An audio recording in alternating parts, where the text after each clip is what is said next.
Swayam Prabha. Digital India. Educated India.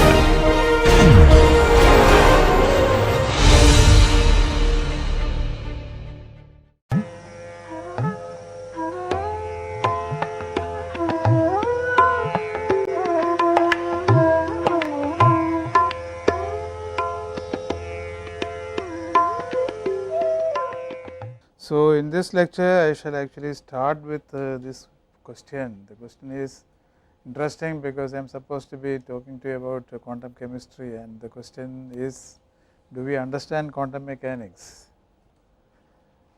But before I tell you why I ask such a question, let us look at this figure.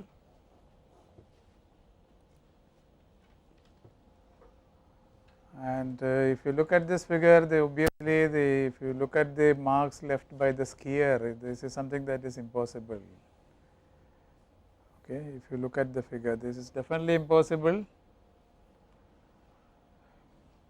And now with this, let us look at the original two-slit experiment that I started with. So, in the two-slit experiment, if you remember, if you keep only one slit open, you will get, if you keep only this slit open, you will get this pattern. While if you keep both the slits open, the pattern that you get is shown here. So, you think of a point here, right. At that point, if you kept only one slit open, at that point you will have electrons arriving. But if you keep both the slits open, none of the electrons will arrive at that location, right. So, therefore, the conclusion is that any electron passing through the system knows that I have kept both the slits open. That is why none of the electrons arrive at that location. So, any electron passing through the system is able to feel both the slits. Now, in our classical world, if I had a particle, you see what is going to happen is that the particle will pass through either one slit or the other slit. Now, electron does have characteristics of particles, but in spite of that, this electron is able to know that there are both the slits open, that we do have an explanation for that. The explanation is that there is a wave, and what is happening is that the wave passes through both the slits and interferes destructively at that particular point. That is why the electron does not go. But this is something that is very difficult for us to understand for us human beings, because in our experience there is nothing that is able to do such a thing, and therefore, how can the electron behave like that? That is something that is difficult for us to understand, and therefore, if you are asked, do you really understand it? And the answer is that, well, you see, with our classical thinking, the only answer that we can have is we do not really understand it. And in fact, R.P. Feynman, one of the great scientists of last century, he used to go around saying that nobody understands quantum mechanics.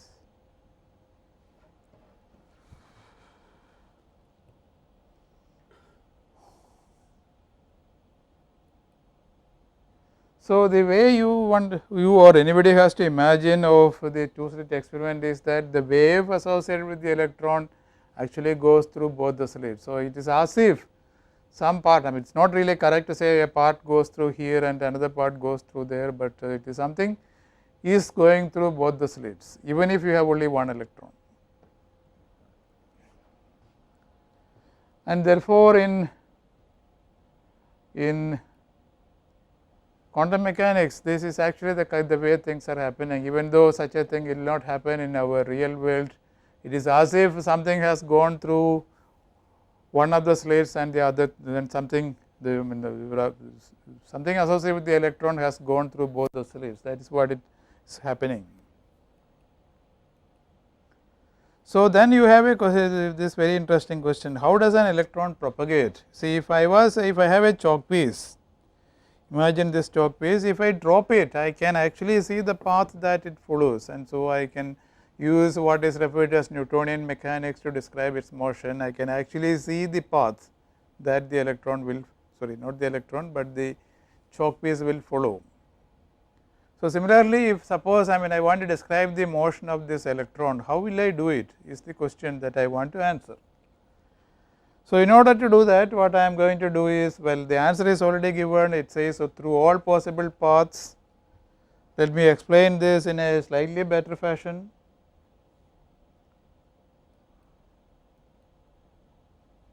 Imagine that instead of having a system of just one wall with two slits, imagine that I have 3 walls.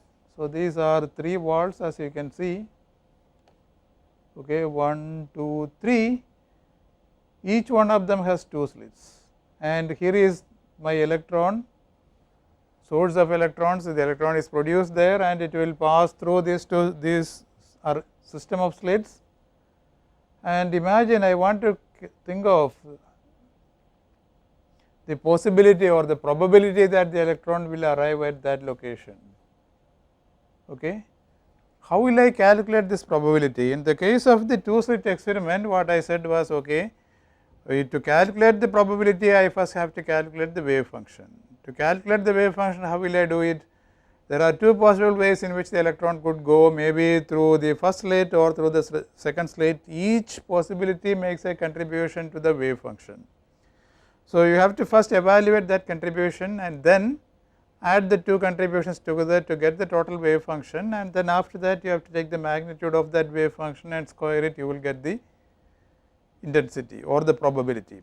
So, if you extrapolated that to this situation, what will happen is that you see the wave associated with the electron could have perhaps followed this green path, that is definitely one possible path. This red path is another one, this blue path is yet another one, and if you think about it, you would realize that there are 2 to the power of 3, 8 different possible paths that the wave associated with the electron could have taken to arrive at that location, right. So, the contribution from the first one, imagine I have some way of calculating it, I will calculate and call it psi 1.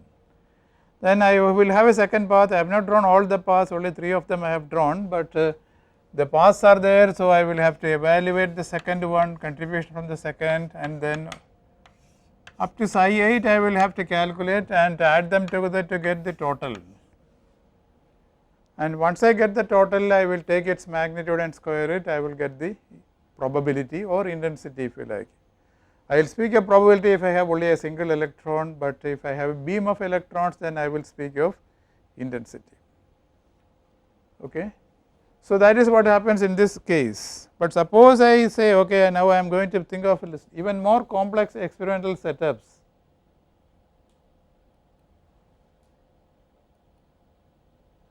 Suppose I had an arrangement like this, so again these are all imaginary things, nobody who is sensible will ever do these things. But what has happened here is I have produced the electron at this location and I am going to calculate the wave function for it at that location, and I have, I think, probably 12 walls in between, and each one of them has 4 slits. So, if you have 4 slits on each wall and 12 walls, then what will happen? How many paths? The answer is 4 to the power of 12 paths are there.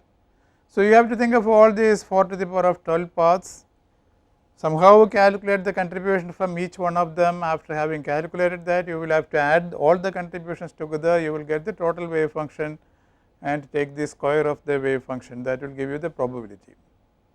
This is the prescription. So, now suppose you make it even more complex.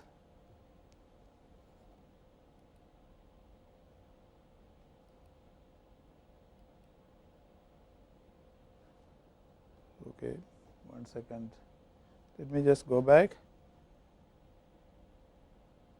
Oh, okay, I think I did make a slight mistake. I suspect here is a system with 12 walls and 4 slits, The one that we were looking at earlier had more slits. Actually, this has how many? I think 8 slits and 12 volts. So, what you can do is imagine you increase the number of valves as well as the number of slits. So, then what is going to happen is you have the source here, you have the screen there, you have made many valves. These are all imaginary valves in between, and on each one of them what you will do is you will go on making slits. So, for example, these are the slits on the first one, second, third and so on.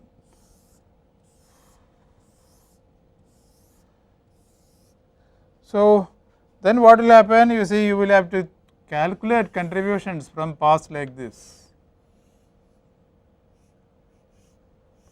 This is one typical path, eventually arriving at this location. So, I can imagine the limit where I have infinite number of valves. Of course, I mean that is purely imaginary, it is not physically possible to have it. Imagine I have infinite valves, and on each one of them I am going to make more and more slits, so that the number of slits approaches infinity. So, then how many paths would I have to think of? Infinity to the power of infinity, a huge number. All these paths are going to contribute to my wave function. So, you may have a path which does this,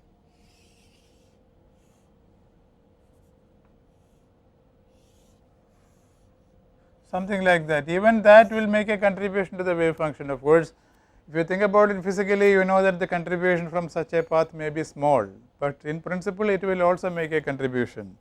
So, I will do the ultimate. I will imagine that I have infinite valves. On each one of them I have made so many slits, large number, infinite number of slits, so that the valves themselves disappear. So, I say okay, the valves are there, the slits are also there, only in my mind, correct. So, I have made so many slits that the valves have disappeared, but of course, the paths that I am thinking of, they have a real physical existence and they are all there, right.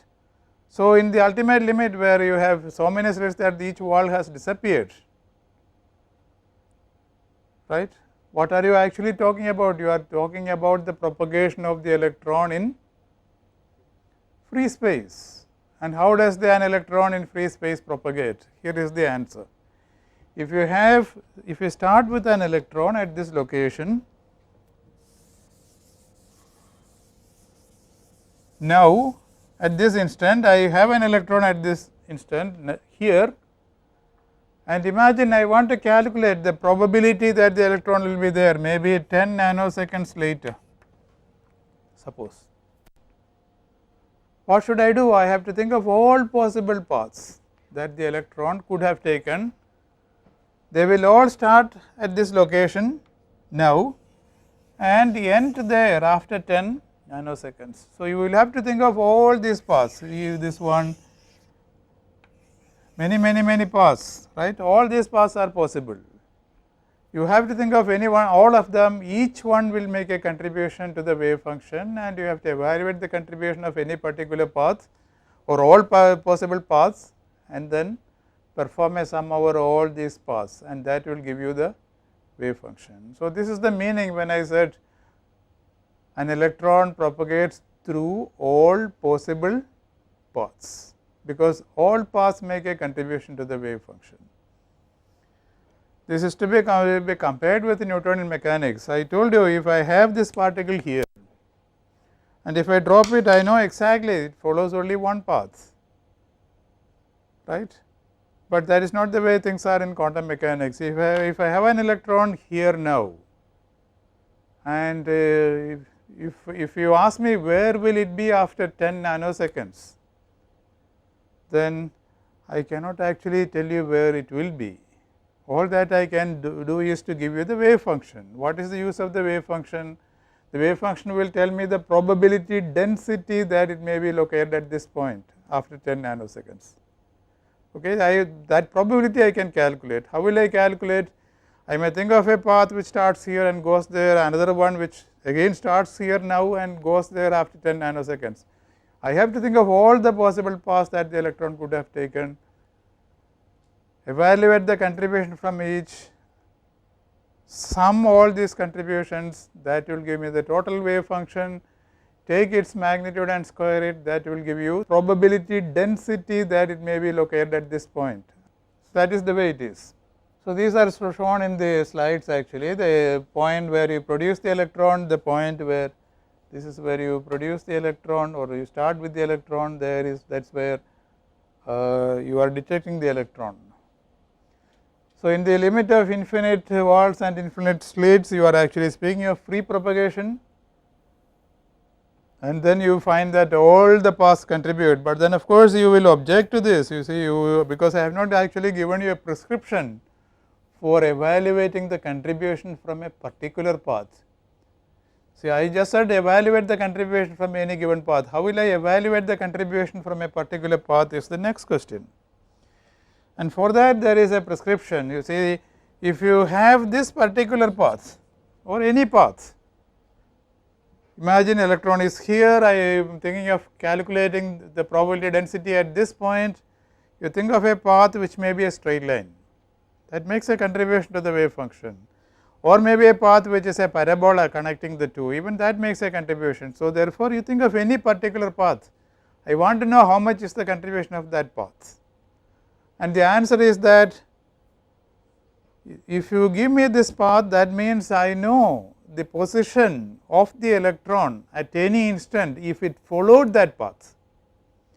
At the moment I say I have a path, that means I know the position of the electron at each instant of time along that path. So, if you say, well, if it can be simple one dimensional, though I have been talking of things in 3 dimensions, but let me say I am thinking of a simple one dimensional situation where the position of the particle is denoted by x, and the moment I say I know the path, it simply means that I know x as a function of time. So, if I knew the position as a function of time, then what can I do? I can calculate the velocity of the particle, because velocity is obtained by differentiating this with respect to time, and if I knew the velocity, I can calculate the kinetic energy. So, therefore, if I knew the position, I can actually calculate the kinetic energy of the particle. And not only that, you see, maybe the particle is moving subject to some potential. So, therefore, potential is a function of position. So, it is possible for me to also calculate the potential energy of the particle if it followed that path. Okay, if it is following a definite path, I can always calculate its kinetic energy at each instant of time. Also, it is possible to calculate the potential energy of the particle at each instant of time. And if I can do that, I can take the difference between the two, not the sum, because some of you might have expected the sum to be there, but that is not how it is. You take the difference between the two and integrate it from the initial time to the final time. The limits are from initial time to the final time. This is something that is very familiar to physicists. It is referred to as action, and it is denoted by the symbol S. So, if you give me any path, it is possible for me to calculate the action associated with that path. And interestingly, what happens is that the contribution of any path to the wave function in quantum mechanics is determined by this object, which is referred to as the action. If you give me any path, I will be able to give you a number which is the action for that path, and once I get that number, what I will do is I will take e to the power of I into S divided by h cross, right. What is I? I is square root of minus 1. I mean, you may say this is very arbitrary. In fact, it is arbitrary some sense. Let me continue and then it will become clearer. So, you given any path, what do you do? You take e to the power of I S by h cross. H cross is our Planck's constant divided by 2 pi. It is going to occur in all our discussions, and this will determine the contribution of a particular path. And then if you know if you have all the possible paths, what you will have to do is you will have to sum over all the paths, all the possible paths. but these paths have the condition that they will all be starting at this location at the initial time, maybe now, and end there at the final time, maybe after 10 nanoseconds. That is the condition. So, you have to sum over all the possible paths, and this object is going to determine your wave function.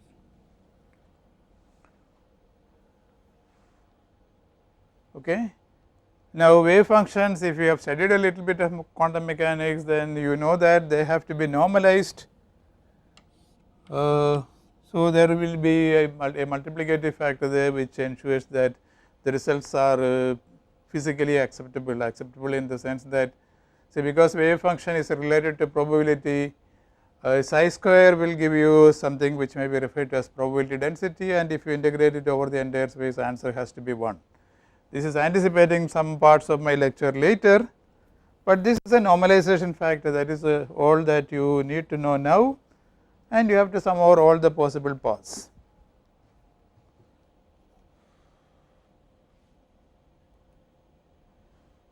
So, that is the prescription. Now, as I said, you may ask me, where did I get this prescription from? Well, you see, this may be taken as a postulate.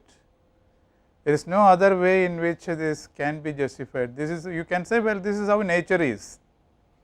Well, this can make people unhappy, because you see, I mean, I am supposed to be doing science, and suddenly out of the hat I pull out something like this, which cannot be derived. Unfortunately, this formula cannot be derived from anything which is more fundamental, right. So, if I like, I can take this as a postulate of quantum mechanics and develop the subject of quantum mechanics therefrom.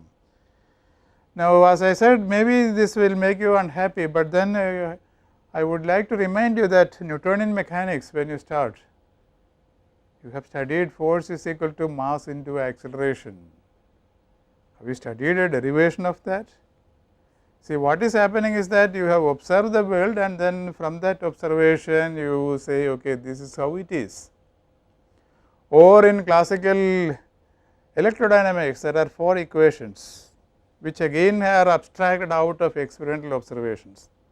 And the good thing is, once you assume these 4 equations, then you can make lots of predictions, and all of them are in agreement with experiment. So, similarly, if you make this assumption, this you will have to think of it as an assumption. Once you make this assumption, then you can develop the whole subject of quantum mechanics from here.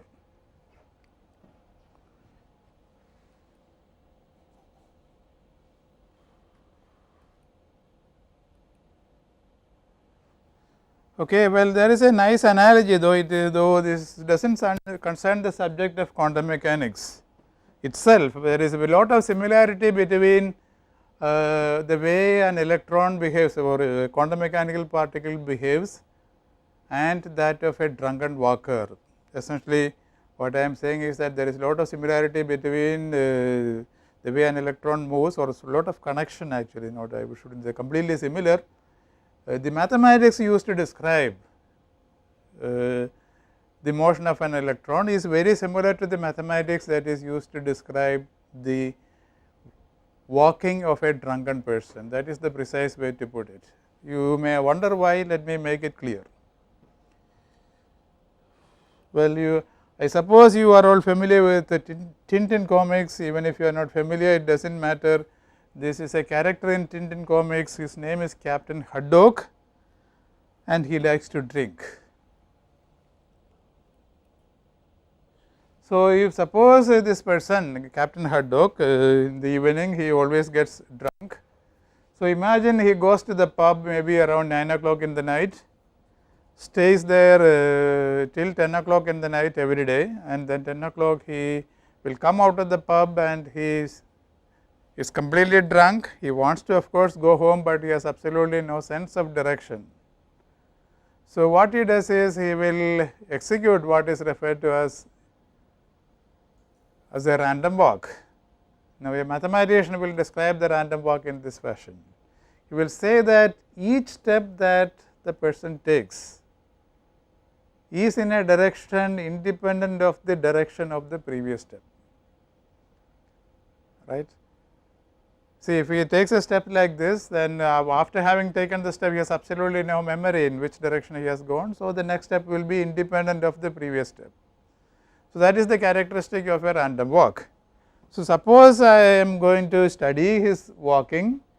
So, this is the bar and he comes out at 10 o'clock in the night, and on the first day suppose I observe him, then maybe he would have taken such a path, which I suppose is not very likely, because he will be executing all kinds of walks, but maybe this is one of the possible paths, and he will be at this location maybe perhaps after 1 hour. The next day if I observe him, then he will not definitely follow that path, but another one, and the third day maybe another one, fourth day another one, and so on. Suppose I am persistent, I have studied him, I have looked at his behavior for 1 year. Then on the 366th day I am going to observe him, let us say, and suppose one of you asks me, where will he be after 1 hour?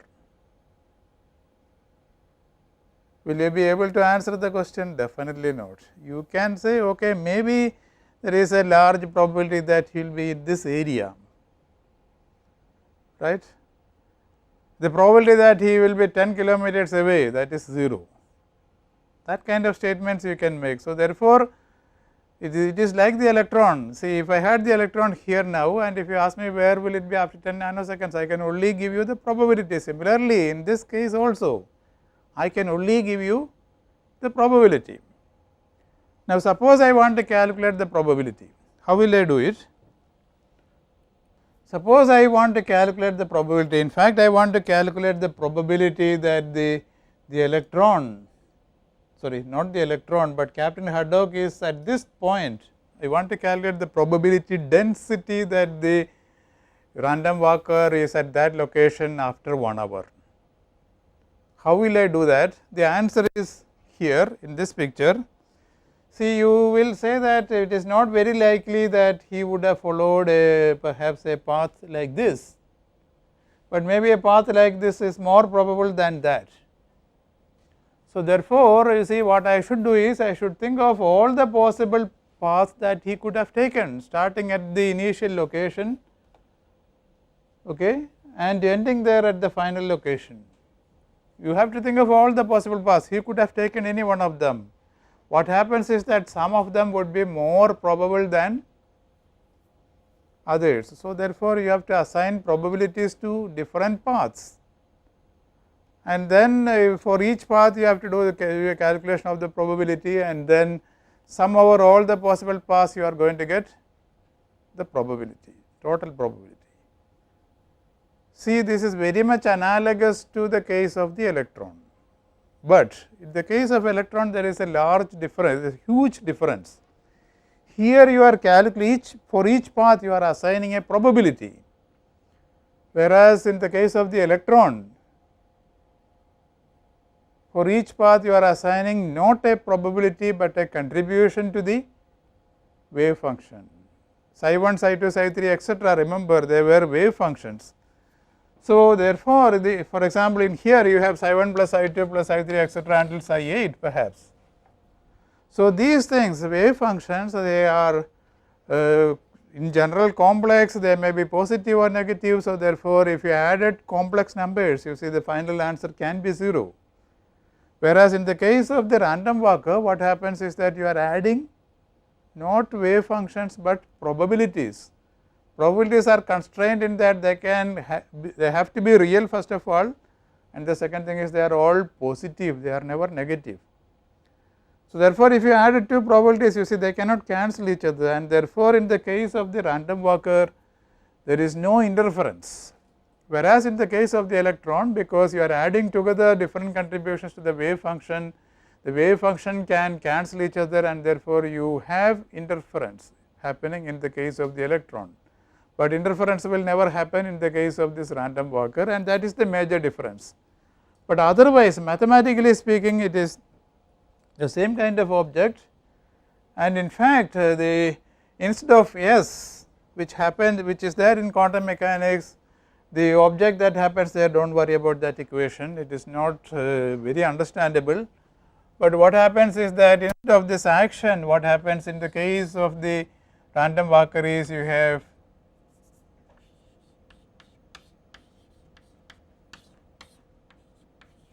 this object which actually resembles the action,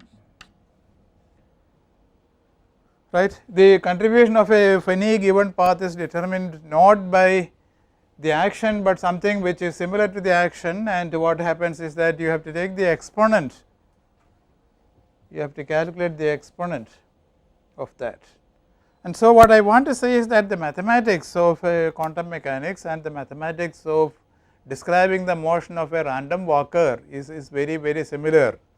And of course, we are very familiar with random walks. So, where are they familiar, where do they occur in science? Answer is that if you had a colloidal particle which is immersed in a solution, and if you observe it under the microscope, then you will see that it executes random motion, right. It executes random motion much similar to the walking of a random walker or a drunken person. So, this is the what is shown in this slide. This is a colloidal particle, it is big enough for you to see it under the microscope, let us say, and then if you observe it, you will find that it seems to follow some trajectory which may be something like this and which resembles the random walk of a drunken person. And this is how a colloidal particle will diffuse in solution, right, because if you put a colloidal particle in solution, I wonder whether you are familiar with diffusion equations themselves. If you have a particle, a colloidal particle put in a solution, what is going to happen is that there are molecules of the medium surrounding it. These molecules will come and hit your Brownian over the colloidal particle, and at any given instant of time, you see there may be more particles hitting from this side than from the other side, and the momentum imparted in this direction will be more than the momentum imparted from the other direction, and then the particle will go in this direction. And when it has reached here, maybe the momentum of the particles imparting from this side is more than the momentum being imparted from this side. So, then the particle will go in that direction, and then it will go like that randomly in direction, and that is what happens. This is essentially the thing that is responsible for diffusion of a gas or diffusion of a liquid or diffusion of colloidal particles in a solution.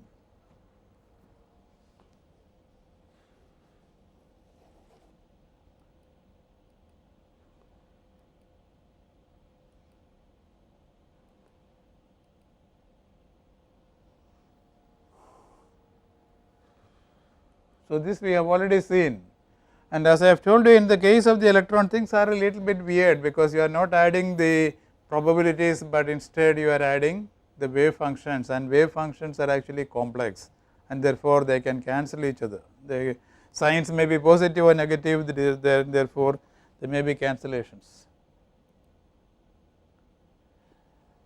Now, if one likes, it is possible to develop the whole subject of quantum mechanics using starting from this equation. In fact, as I told you earlier, it is possible to take this as a postulate and develop the whole subject of quantum mechanics from this formula, right. Okay. That is possible, but mathematically it is a little bit difficult, it is a little bit involved. If anyone is interested, they should have a look at this book.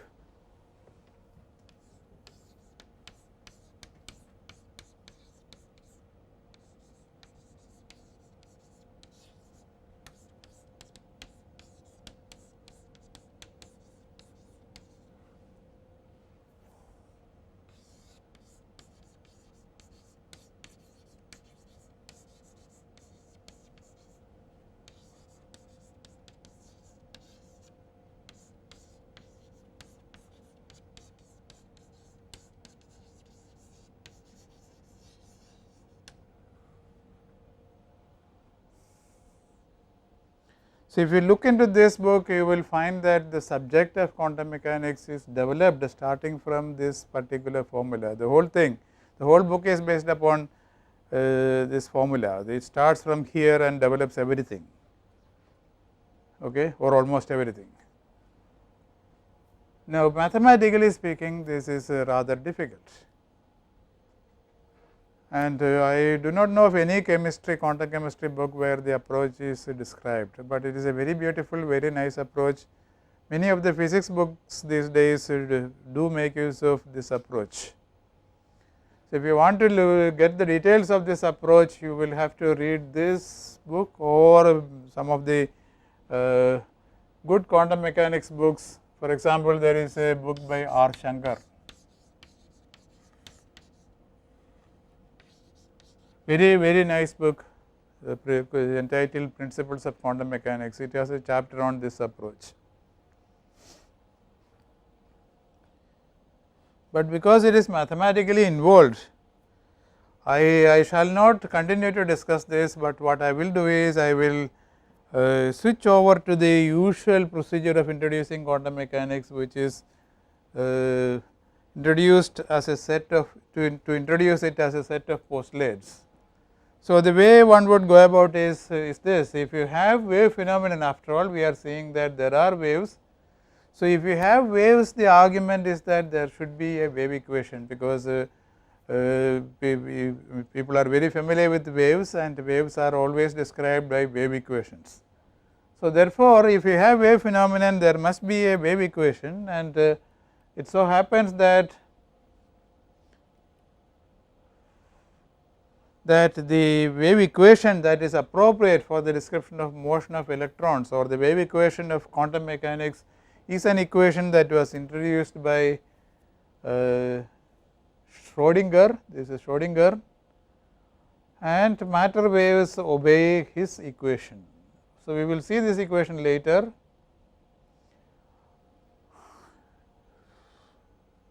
Now, I said that in the case of a colloidal particle which undergoes diffusional motion, there is it is mathematically speaking, the motion of the Brownian particle and the motion of the electron are mathematically speaking similar, and the motion of a Brownian particle actually is described by a what is referred to as a diffusion equation. Again, I will not go into the details of this equation, but in the case of a Brownian particle, you are concerned with the probability of finding the particle at a particular location x at the time t. So, this is the kind of equation that a diffusing particle will obey, and this d there is known as the diffusion coefficient. So, we know that in the case of Brownian motion, this kind of diffusion equation, do not worry about this equation if you are not familiar, but there is an equation which describes the diffusional motion of a particle, and it is that equation. Now, I have argued that mathematically diffusion and the motion of an electron in quantum mechanics are similar.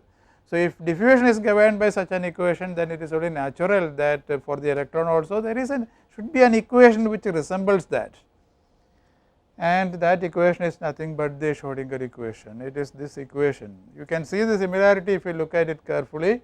This is for a free particle, particle moving freely in space. You have d by dt of probability here, you have the diffusion coefficient, then you have del square, right. Del square involves differentiation with respect to position, and you can see that in the case of electron, you do not have the probability, but instead you have the wave function, and the wave function changes with time. How does it change? It changes according to this equation. Instead of the diffusion coefficient there, you have this term minus h cross square by 2m, and then of course del square there you have, here also you have del square. So, this is a structure, mathematically speaking, at least the structure of it is very similar to the case of diffusional motion.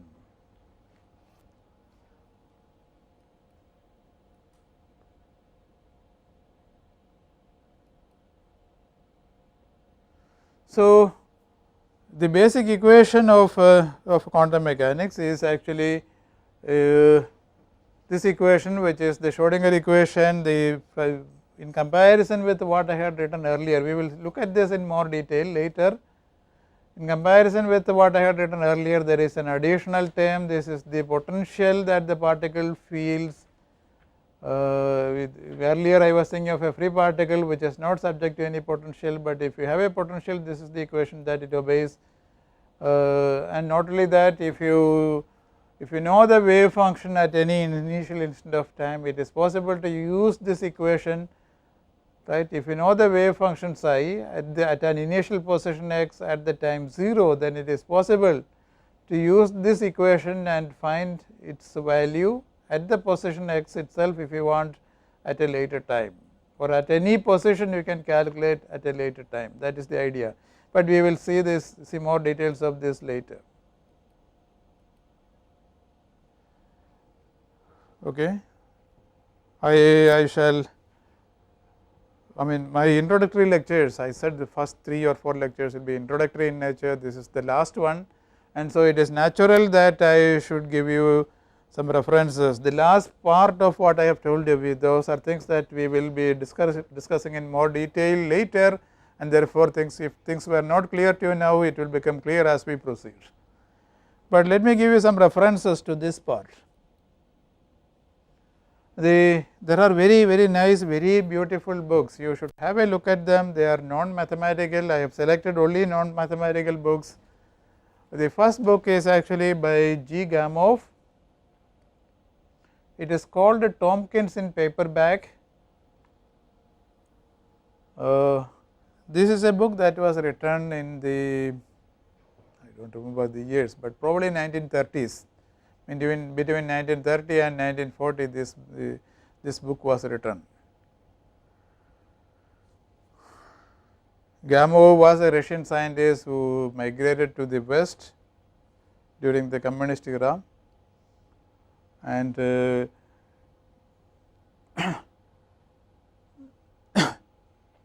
he wrote a series of articles in one of the British newspapers, and these articles were collected together into the form of a book. So the book is very interesting if you have not seen it or read it. The story is this, actually it is kind of fiction. The Mr. Tompkins is a clerk in an office in London. He has absolutely no interest in physics, but it so happens that his girlfriend is the daughter of the physics professor at the university. So the physics professor gives some lectures, some popular lectures on quantum mechanics, relativity and so on, and just to please his girlfriend and hopefully the future father-in-law, he goes and listens to the talks of this professor. And as I said, he has absolutely no interest in physics. The professor speaks about quantum mechanics, relativity theory and so on. Tompkins does hear a few things, but dozes off while he is listening, so he goes to sleep, and when he is sleeping he dreams, and the subject matter of the book are his dreams. So in our universe, the value of H cross is approximately 10 to the power of minus 34 joule second, and this is extremely small, 10 to the power of minus 34. So therefore, you see, if you think of a wave or if you think of a particle, the wavelength associated with that particle will be lambda, which is equal to h divided by 2, h divided by the momentum. So because the value of h is so h cross and h is quite small, the wavelength of the wave associated with any particle is very small. And if you think of the uncertainty principle, delta x into delta p, I have told you what it is, greater than or equal to h divided by 4 pi. This number is very small. So the effect of the uncertainty principle simply cannot be seen in our world. In our world meaning in our everyday life. In our everyday life, we do not see any effect of these things. But suppose you had a universe where the value of h cross is not 10 to the power of minus 34, but suppose it is 1 joule second. Then what will happen? You will be able to see quantum phenomena with your eyes. And he dreams of a world in which the value of h cross is of the order of 1 joule second, so that he can see wave phenomena happening in his everyday life. So, one of the things that Gamow describes is this: he has a car, he puts the car into the car shed in the night, closes the door and then goes to sleep in his room. Now, there is a typical quantum phenomena which is referred to as tunneling. So, the next day he goes to sleep, the next day he comes out of his room and finds that the car has behaved like a wave, and when it behaves like a wave, it actually can pass through even barriers. So, it passes through the door which is closed of course, and comes to the outside, leaving the door intact. So, this is a typical quantum phenomena which can be observed if the value of h cross is not so small, but maybe 1 joule second. And of course, in chemistry there are many effects of this kind of behavior, which is referred to as tunneling. He also, I mean, if you look into the book by Gamow, you will find that he also describes relativity theory. I will not go into description of that. Little bit of chemistry, for example, combination of chlorine and sodium and so on. So, please do have a look at this. Then there is another book which is that one, this is Robert Gilmore. He has written a book which is called Alice in Quantum Land. You know the story where Alice goes to the wonderland, but here instead of going to the wonderland, she goes to the quantum land and sees quantum phenomenon. There is another one written by Gribin, very nice book, very strongly recommended. It is available to purchase in most book house. In fact, in the airport I saw the book today, not today but yesterday.